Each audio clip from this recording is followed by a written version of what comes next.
Hey everybody, Quad Nines here with a modern deck tech. Of course, you can tell by the title of the video, it's Splinter Twin. It's the deck I'm going to be playing in about a month in a PT Cube and trying to jam it online and in paper as much as I can, try and get the list down, get my matchups, my sideboarding and everything. But I know everybody's kind of seen the deck and know what it involves, but I thought I'd go over my exact list and just see what you think.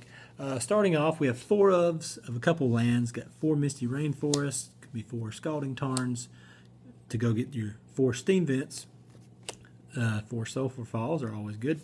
You have a 1 of Breeding Pool, really for the sideboard Ancient Grudge for your affinity matchups and just, you know, if they have any kind of equipment or just pesky artifacts. The other 1-ofs include Desolate Lighthouse.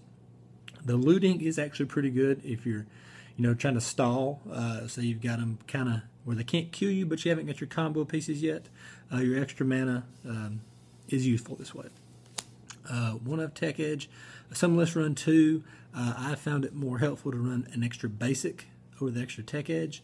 I'm going to have 1 in the sideboard for, like, you know, in case I run into Tron, something like that. So Tech Edge there. And then 5 basics. I'm going to run 3 islands and 2 mountains. Was running 3 mountains and 2 islands, but because I was worried about casting Kiki-Jiki, but it really isn't a problem. So 5 basics, 2 and 3 islands. Onto the actual spells. We're going to have 4 Snapcaster Mage, 2 Vendilion Clique, so you can see that there. Then 3 of each of the combo creatures, the Deceiver Exarch, 3 of those, 3 Pestermite, and then 1 of the red combo creature, the Kiki-Jiki, just 1 of it, so a total of 13 creatures, I believe. Now onto the actual instants and sorceries, enchantments as well. Have 4 Serum Visions. It's not Ponder or Preordained, but it's the best we have in the format, and you will run all 4 to dig to your gas and just your combo pieces. 4 of Lightning Bolt. You know, some games you actually don't go off, but Snapcaster Bolt gets there. That with a little Pestermite or Vendilion Clique beat down. Sometimes you win by damage, just comboing off, and Lightning Bolt does a lot to help that. It also kills opposing creatures before they can kill you, so it's just all around good card. On to some of the counters. I've got 1 Spell Pierce, 1 Spell Snare, a couple Gitaxian Probes to let you know how long you have to go off. Also draws a card, can be cast for free to hit land drops, etc. Really good card. Got 2 of those.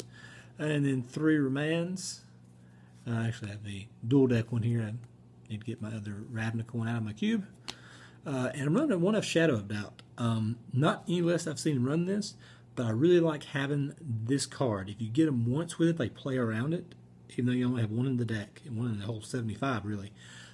It should read destroy target fetch land or nice birthing pod.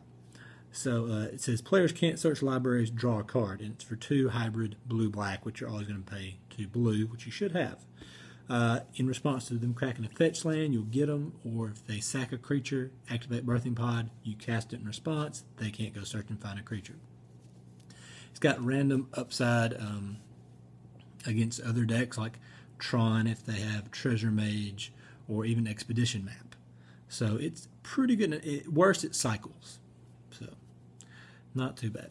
Another really cool card is Izzet Charm. All 3 modes I've used with this, whether it be just burning their mana dork, the counter is really good, and sometimes you just need to dig. And, you know, that extra land and, you know, duplicate combo piece in your hand, you go get 2 more cards, maybe you get what you need. So it's very versatile, obviously. Electrolyze, get 2-for-1s on this all the time. You know, 2 mana dorks. I've killed a Clique and a Pestermite with it before, and then you draw a card. So always good. Sometimes you go to their face, draw a card. Cryptic Command, running 2. Definitely a spell that's kind of hard to play around. You know, this deck leaves mana up for just about anything. Once you get to 4, being able to do any of the 2 modes will really help you out. Of course, if you have to tap their team, that's not the best thing, but it's okay. Generally, it's counter, draw a card, counter, bounce something. So you run 2 of those, and then I'm only running 3 Splinter Twins. I've seen some lists only run 3, some lists run the full 4. I found that I will draw an absurd amount of this 4-mana enchantment, whereas, like, you know, Pestermite, Deceiver aren't ever dead cards. They do things. I can cast them and wait. Whereas if I have my hands full of Splinter Twins but no creatures, they do actual nothing. So been trying the 3 Splinter Twin, and of course I've got the 1 Kiki-Jiki over here. So it's been going pretty well. Haven't been able to test all the different decks I like. I've got a couple games against Birthing Pod recently in paper. Really wanting to play against Jund, but nobody has it built around here, so hopefully we can get a little gauntlet built soon and can do some testing. I'm not going to go over the sideboard because it changes a lot. I know I'm going to have some number of Ancient Grudge, probably 2. Going to run 2 Blood Moon, which gets a lot of decks in the format. A couple more like specific counters, like a Mana Leak, even a Swan Song. I really don't like Swan Song. But against certain decks, you just want to counter their counter. If it's, you know, or counter their instant removal spell that is obviously not the uncounterable one. I'm blanking right now. Abrupt Decay. Yeah. Obviously, you can't do anything about that. But that's why I'm actually playing 1 Venser, the Sojourner, in the sideboard.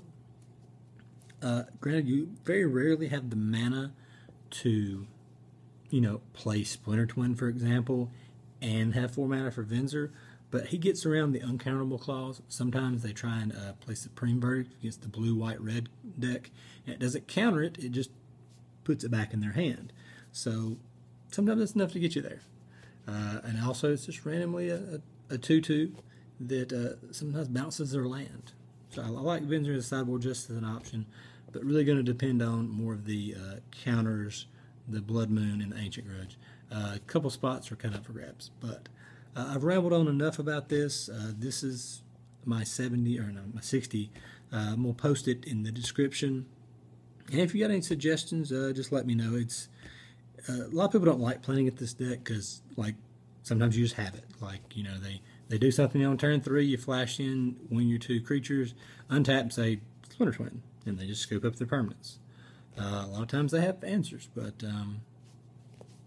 you know, it can feel real uninteractive to your opponent, but that's the way I kind of feel about Birthing Pod. Once they stick it, you know, they're doing these things that I don't have many, you know, responses to. Like, I can't counter the activation unless, I think there's Squelch in Modern, you could actually do that, or like I said, the Shadow of Doubt. But, you know, I think this deck is actually very interactive.